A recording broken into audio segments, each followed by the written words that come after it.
国家主席习近平28号下午在人民大会堂北大厅举行仪式，欢迎蒙古国总统乌赫纳呼日勒苏赫对我国进行国事访问。欢迎仪式后，习近平主席在人民大会堂同呼日勒苏赫总统举行会谈。习近平强调，中方愿同蒙方相互尊重彼此独立、主权、领土完整，尊重各自选择的发展道路，在涉及对方核心利益和重大关切的问题上相互支持。双方要加强各部门、各层级对话合作和治国理政交流互鉴，推进“一带一路”倡议同草原之路倡议、全球发展倡议同蒙古新复兴政策、中国两步走发展战略目标同蒙方远景2050长期发展政策对接，通过这三大引擎为中蒙关系深化发展注入强劲动力。习近平强调，中方愿同蒙方密切协调配合，共同捍卫真正的多边主义，抵制阵营对抗，维护国际社会团结合作。双方发表《中华人民共和国和蒙古国关于新时代推进全面战略伙伴关系的联合声明》，一致同意携手推进现代化建设，朝着共建和平共处、守望相助、合作共赢的两国命运共同体方向作出努力。会谈后，两国元首共同见证签署关于经贸、投资、海关、荒漠化治理等多份双边合作文件。中国在中亚方向与周边国家近来互动不断。中国外交部宣布，经双方商定，国务院总理李克强将于11月29号同哈萨克斯坦总理斯迈洛夫以视频方式举行会晤。11月26号，哈萨克斯坦总统图卡耶夫宣誓连任就职，上台第一场演讲就提到了中国。他称，哈萨克斯坦将继续实施平衡多边的外交政策，并将与俄罗斯、中国及中亚国家发展合作关系作为优先方向。哈萨克斯坦是中国“一带一路”的关键节点和通路，连接了中国和欧洲。中国还是哈萨克斯坦的第二大贸易伙伴和最大出口国。从2005年的战略伙伴到2019年的永久全面战略伙伴，“永久”二字足以看出双方对于两国合作关系的看重。北京迎来新一轮主场外交热潮。外交部宣布，应国家主席习近平邀请，欧洲理事会主席米歇尔将于12月1号访华。这是党的20大之后，中国和欧盟机构领导人之间首场正式会晤。双方领导人将就中欧关系以及共同关心的国际和地区问题深入交换意见。外交部发言人赵立坚在28号例行记者会上介绍称，欧洲理事会主席米歇尔访华期间，习近平主席将同其举行会谈，李克强总理、栗战书委员长将分别会见，双方领导人将就中欧关系以及共同关心的国际和地区问题深入交换意见。中方高度重视发展对欧关系，愿通过此访同欧方加强战略沟通，凝聚共识，共同推动中欧关系持续健康稳定发展，为复杂动荡的国际局势注入更多稳定性。近期，习近平主席已经分别同德国和法国两个欧洲国家领导人举行了面对面的会见，并且都谈到了中方对于发展中欧关系的期待。那随后呢，外界也高度关注中欧双方在此基础上的进一步沟通。我注意到欧洲方面上周已经提前释放了相关的消息，并且表示欧方期待与中方的对话。今天赵立坚也突出强调了中方希望通过此访加强战略沟通，凝聚共识。外界也期待中欧可以利用此次对话的机会，为世界和平稳定注入更多的正能量。外界注意到，本月24号，米歇尔就在社交媒体透露，自己将于12月1日访问中国，并与习近平主席会面。米歇尔表示，我们会谈到全球挑战以及共同利益。他的发言人还补充称，在地缘政治和经济环境紧张之际，欧洲理事会主席米歇尔访华，对中国和欧盟而言都将是适时接触的机会。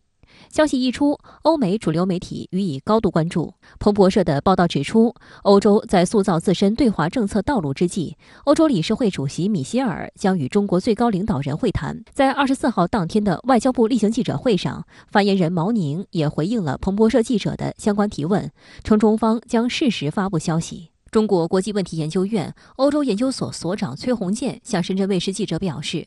欧盟目前正处在对华政策的十字路口上，其内部仍然存在主张减少对华依赖的强硬派。但从近期舒尔茨、马克龙与米歇尔的行动表态可以看出，主张与中国开展务实合作一派已经占据上风。这次米歇尔主席来访，通过他和这个习近平主席以及和中国政府的这个深入的交流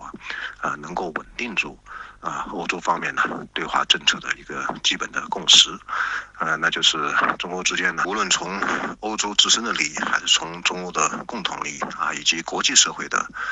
共同利益出发呢，还是要回到务实合作的道路上来。欧洲理事会是欧盟最高决策机构，由成员国国家元首或政府首脑及欧洲理事会主席、欧盟委员会主席组成。该理事会设主席一职，任期2年半，可连任一届。现任主席米歇尔曾为比利时首相，他也曾在首相任内于2016年访华。米歇尔在2019年12月1号首次就任欧洲理事会主席，2022年3月24号获得连任，任期将到2024年11月30号。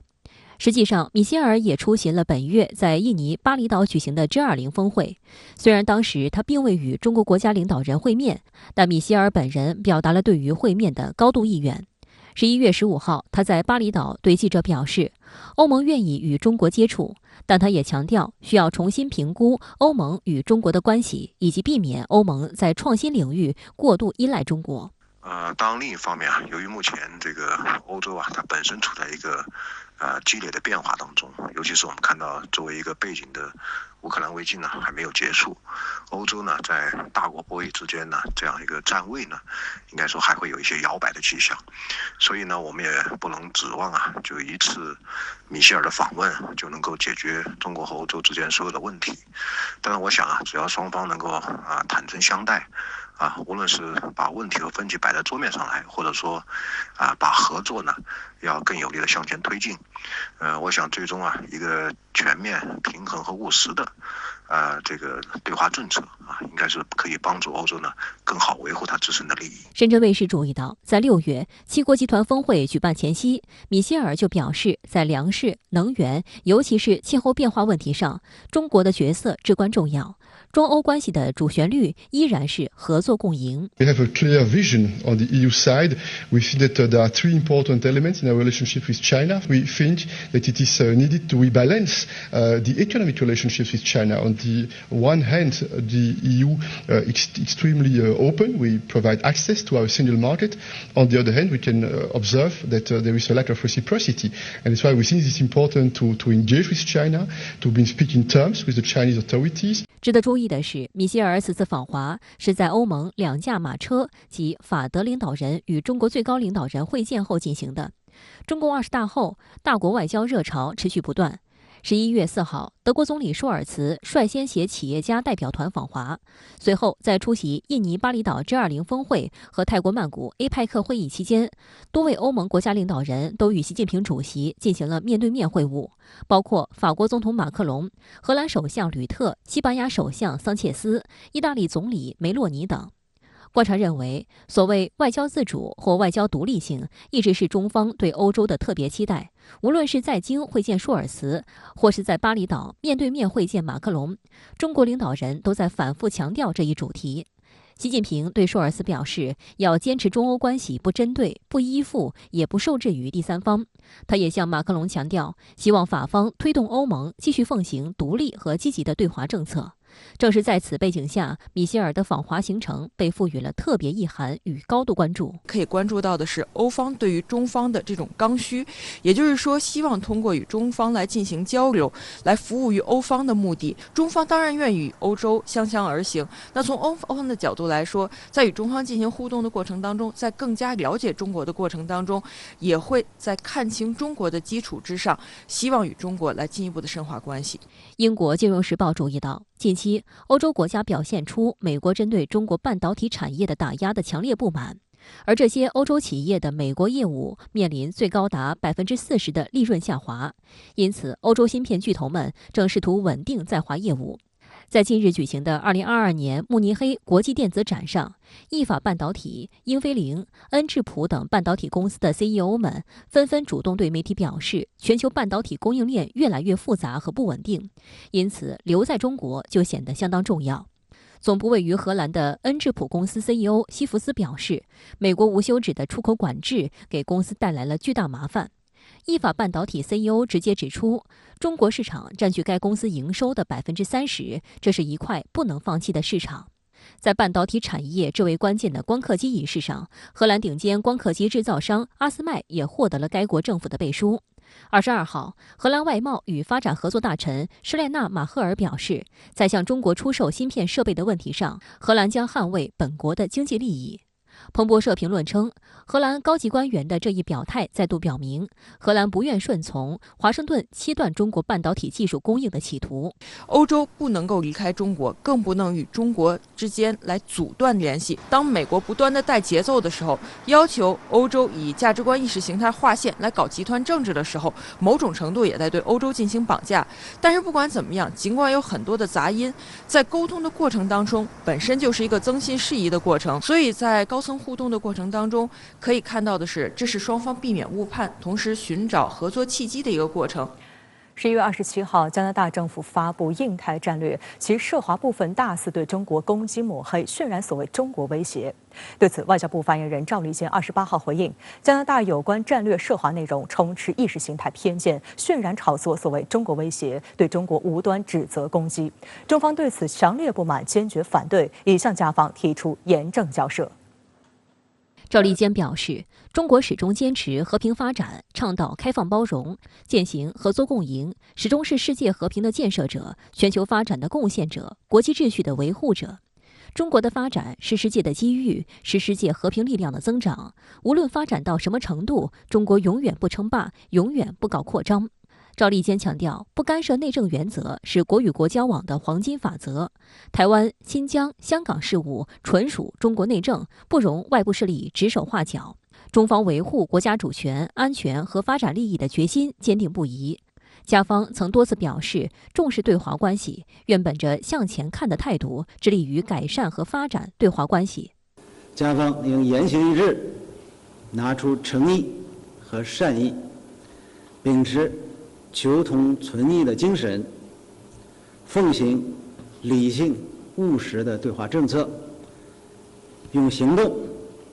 将承诺落到实处。加拿大27日发布该国版印太战略，并已在加外交部官网全文公布。这份长达26页的文件提出，拟在未来10年深化其在印太地区的参与，以捍卫其所谓价值观。其中包括未来5年内拟投入近23亿加元，加强在该区域的军事存在，强化与该地区中国之外的其他国家的军事、安全、贸易等领域的合作等。这份文件仅专章讨论区内2个国家，即中国与印度，但涉华表述充满攻击性，大肆炒作中国威胁论，更抹黑中国是所谓国际破坏性力量。文件公然宣称，在存在深刻分歧的领域，我们将挑战中国。文件补充，加拿大将审查和更新立法，以在国有企业和其他外国实体的投资威胁到国家安全，包括关键矿产供应链时，采取果断行动。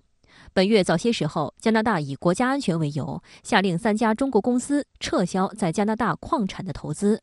加拿大外交部长乔利本月稍早前还妄称警告企业不要与中国卷入太深的关系，称存在地缘政治风险。但企业界对此明显不满。加拿大商会主席佩兰比提在一份声明中反驳，由于中国既大又多样化，这样一刀切的做法肯定不合适。把这个经济问题政治化的这些思路它不仅是一个非常愚蠢的非常可笑的，而且呢，从长期来说是对加拿大会造成巨大损失的。相对来说呢，这个中国这个对加拿大的依赖更小一些，而加拿大呢对中国依赖更大一些。文件鼓吹加拿大将加强在印太的海军实力。加拿大国防部长阿南德在另一个新闻会上说，除了目前2艘护卫舰，加拿大会在印太部署第3艘。加拿大飞行员和士兵也会参加该地区军事演习。早在今年6月份，加拿大方面就大肆炒作所谓加军 CP-140极光反潜巡逻机被解放军空军派出的歼击机进行干扰，甚至无端指责我军行为不专业。外交部发言人汪文斌当时回应称，假军机多次持续接近中国领空，实施高频次、大范围、往返式抵近挑衅，严重危害民航飞行安全。加方行为才是既不专业也不安全。即便如此，中方始终保持最大克制、安全专业的进行处理，避免了事态进一步恶化。加拿大也已经开始从军费方面有所动作。2022年4月，加拿大联邦政府在公布的新一年度预算案中，计划提高军费开支80亿加元，主要用于提升该国军队装备水平，强化加拿大对北约和北美防空司令部等核心联盟的支持，并加强加拿大的网络安全等。未来，加拿大想要在印太地区军事安全领域有动作，势必将在军费开支上做出一个更大的突破。但目前的加拿大联邦政府却承担着2战以来最大财政赤字。就是加拿大，如果你是这个世界军事3强啊，然后你说，对亚太地区啊，对这个中国呀，然后施加压力、施加影响啊，特别大，我们还可以正眼看一看。但是如果加拿大这么一个国家，那么你现在妄谈啊军事化，不仅是痴心妄想，而且呢，最终啊会遭到这个现实的残酷的回击。好，来关注俄乌冲突。乌克兰多地下起了大雪，寒冷天气令双方作战节奏明显放缓。白俄罗斯总统卢卡申科指责是美国不允许乌克兰领导人与俄罗斯重回谈判桌，引发关注。那另一方面，北约30国内部撕裂加大，英国加码军援乌克兰，而法国因北约新秘书长人选问题又和英国闹翻了。寒冷天气同时也给深陷能源危机的欧洲带来重大影响。德国《明镜周刊》在一篇题为《议会的冰河世纪》的报道中提到，德国联邦议院已经变得很冷，冷得令人不快。德国一些部长和议员在办公室里穿得厚实，在外套里穿高领毛衣，甚至披着披肩或围巾。根据8月通过的内阁法令，德国联邦议会因为燃气短缺，不得不像许多普通家庭一样关掉暖气节能，办公室和会议室只能加热到19摄氏度，走廊和门厅也没有供暖。一些议员抱怨国会大厦降温将给议员及工作人员带来健康风险。与此同时，越来越多的欧盟高级官员对美国拜登政府感到愤怒。近日，一位欧盟高级官员在谈到俄乌局势时，对美国政治新闻网站指出，欧洲受苦时，美国却在乌克兰危机中大发能源财和军火财。法国总统马克龙日前曾公开指责美国在售卖天然气上搞双重标准，使得欧洲人支付的价格几乎是美国人的3到4倍。德国经济部长哈贝克也指责美国虽是友好国家，但收取天价费用。有欧盟官员直言，美欧关系正处在一个历史性时刻，但对于欧盟的愤怒和指责，美国无动于衷。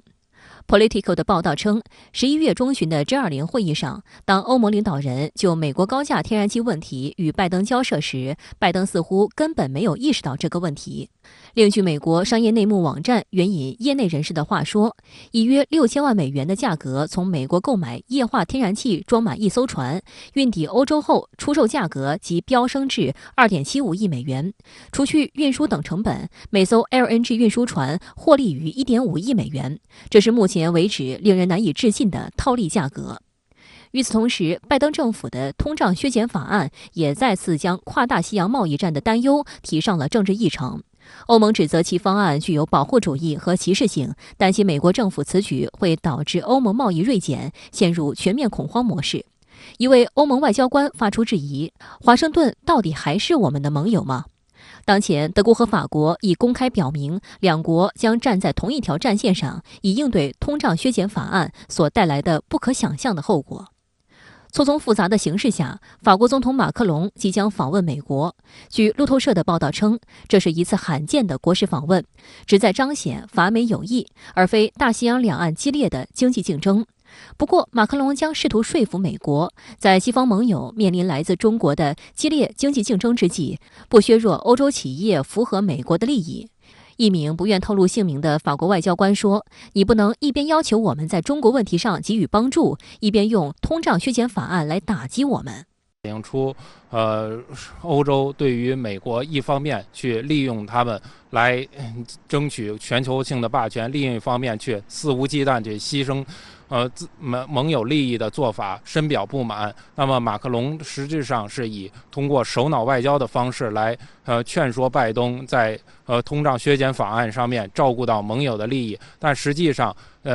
目前从美国国内的立法层面上来看，那么法案在8月份已经得到了生效。那么从拜登本人的立场以及从美国国会参众两院的分裂状况来看，那么法案得到大幅度修改的可能性不大。同时，双方的利益分歧也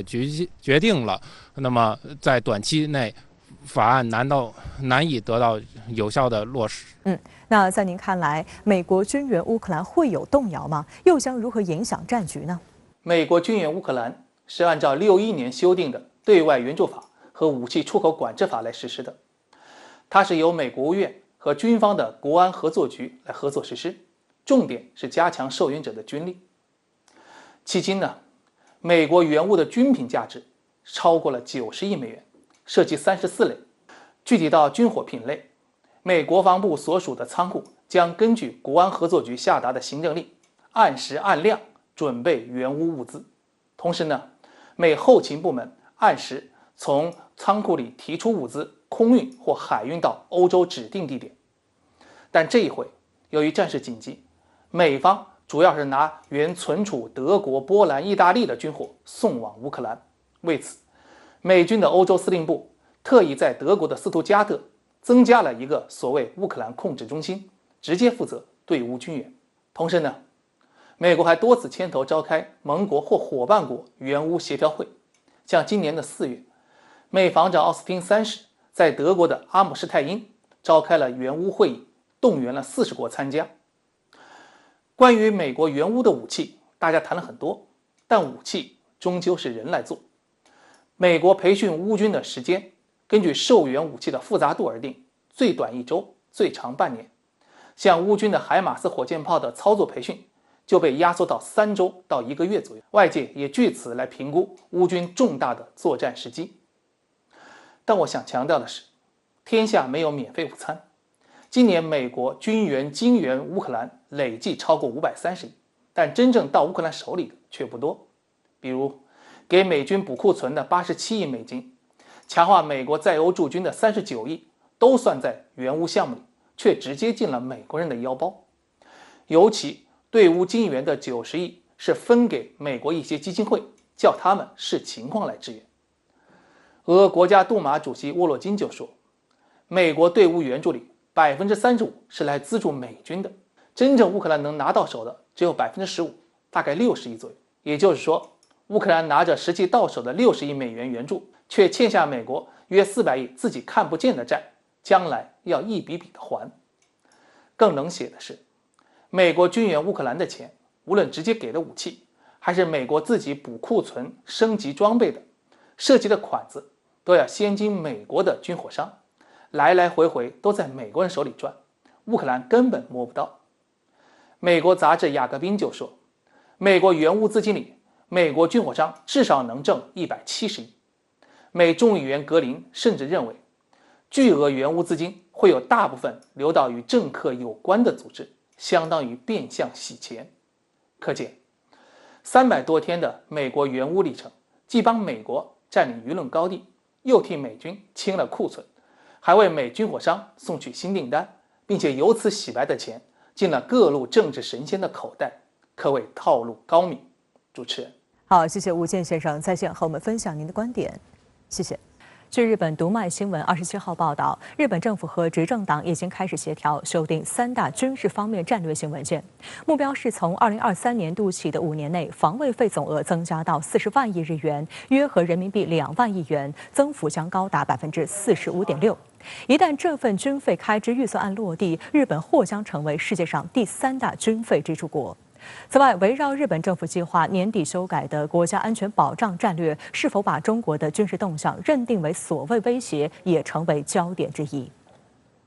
报道称，多名日本政府和执政党人士透露，日本的方针是在第5年及2027年度加上有利于防卫的研发等安全保障相关经费，防卫费在国内生产总值中所占比例提高到2%以上，这是北约成员国的目标。中期防卫力整备计划将规定5年内的自卫队装备和经费总额。报道指出，现行中期防卫力整备计划总额约为27.47万亿日元。为了所谓从根本上强化防卫力，日本将大幅增加防卫费总额到40万亿日元，约合人民币2万亿元，增幅将高达45.6%。二战后，作为战败国的日本，年度防卫费在 GDP 的占比一直未超过1%，被视为日本奉行和平主义的关键指标。这也是日本历届政府在防卫政策上设定的红线。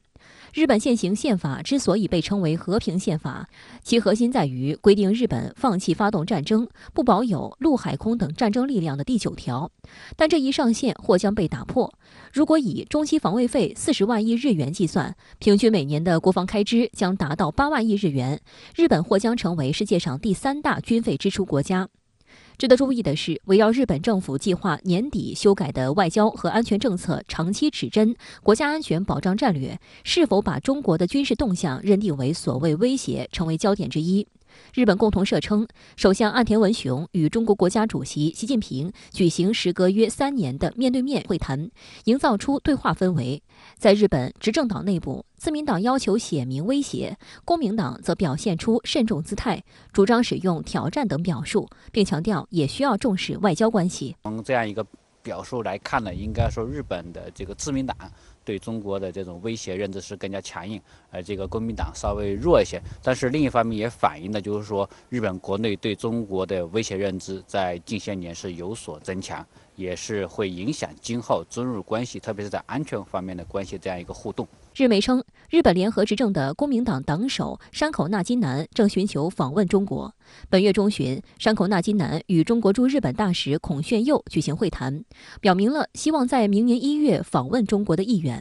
15日，山口那津男曾表示，期待以日中领导人会谈为契机，推进包括政党间在内的多层次交流。公民党长期被视为日本政坛的有华力量，山口那津男本人也一直积极推进中日友好。日本每日新闻称，山口那津男自2009年就任公民党党首以来，曾6次访华，其中2013年1月的访华正值日本政府对钓鱼岛进行所谓国有化，导致中日关系陷入低谷。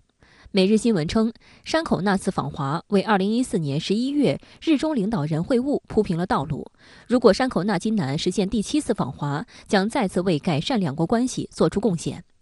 不过，随着岸田政府即将公布新版国家安全保障战略，日本以军事合作为抓手，强化与盟友及伙伴国关系的动作也在升级。根据日方发布的消息，11月27号到12月11号，日本和菲律宾两国的空中力量将在菲律宾首都马尼拉西北方向的克拉克空军基地及其周边空域举行联合演训。日本自卫队计划派出2架 F-15战机参演，这是日本首次以联合演练的名义在菲律宾部署固定翼战机。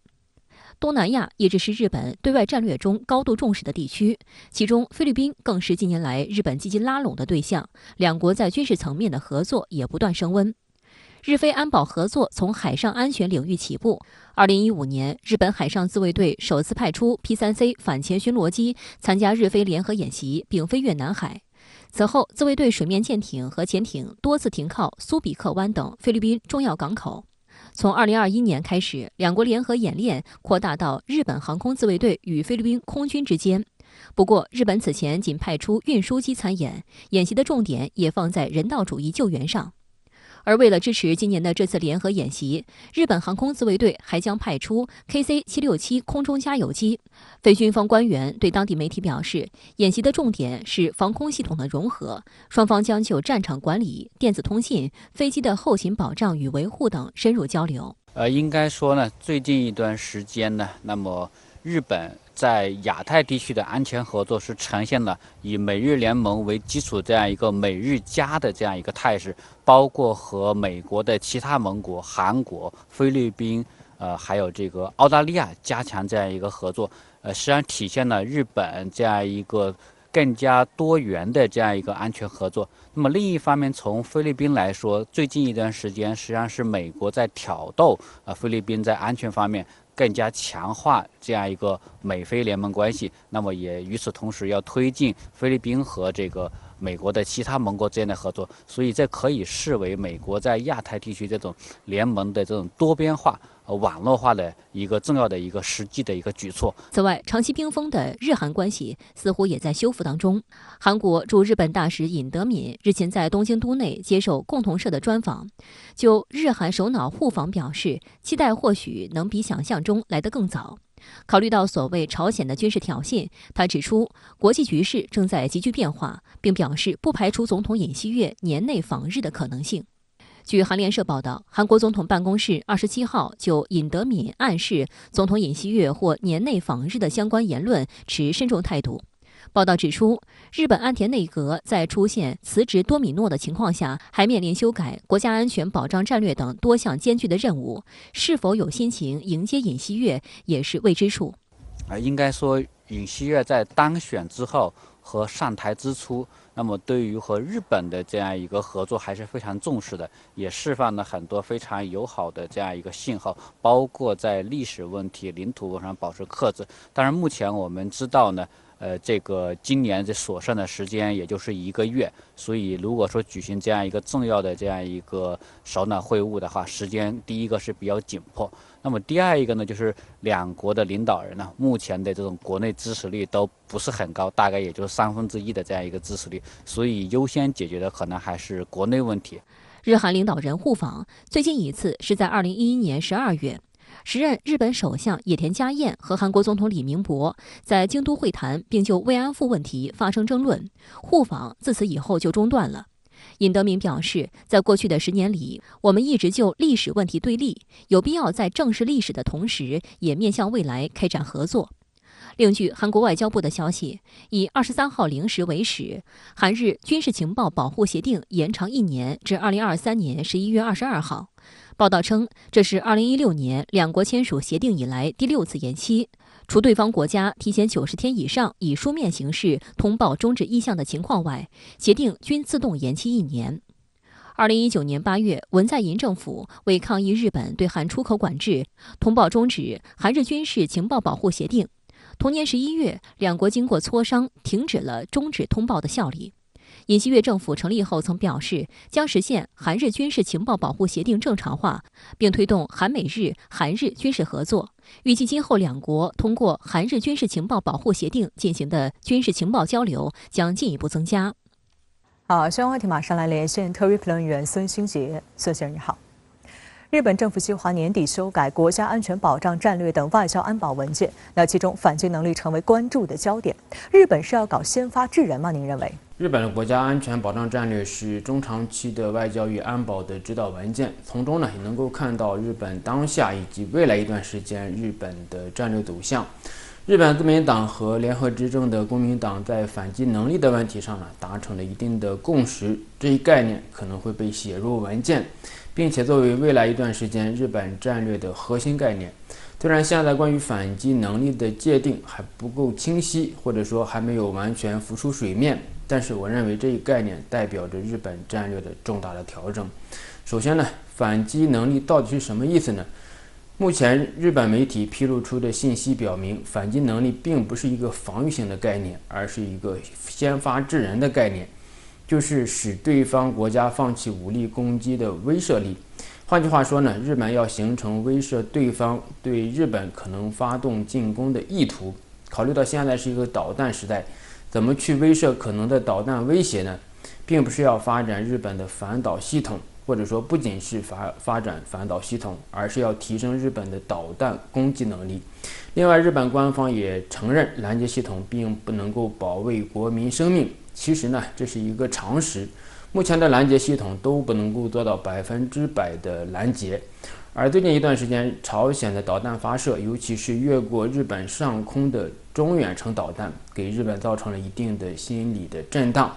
民调显示呢，60%以上的日本民众是支持反击能力这一概念的。其次，怎么去形成日本的反击能力？一个呢是增加日本的军费开支，购买中程导弹，可能包括美国的战斧巡航导弹系统。日本政府已经提出将防务开支提升到 GDP 的2%，这就意味着未来日本的军费会有相当规模的提高。二是与美国的安全合作，这种合作呢会延伸到日美分工进行攻击，日美分享相关的情报和信息，但是反击能力本身与日本既有的战略以及和平想法是存在矛盾的。最后，日本修订外交安保战略也涉及到日本如何看待自己的安全环境。如果将周边的挑战和竞争升级为威胁的话，就意味着日本的外交安保战略也要发生相应的调整。通过加入到印太战略以及与相关国家进行防务合作，日本的安保战略呢已经发生了实质性的变化。这也意味着东亚地区安全结构随着日本安全战略的质变而受到重大的冲击。好，谢谢孙新杰先生在线和我们分享您的观点，谢谢。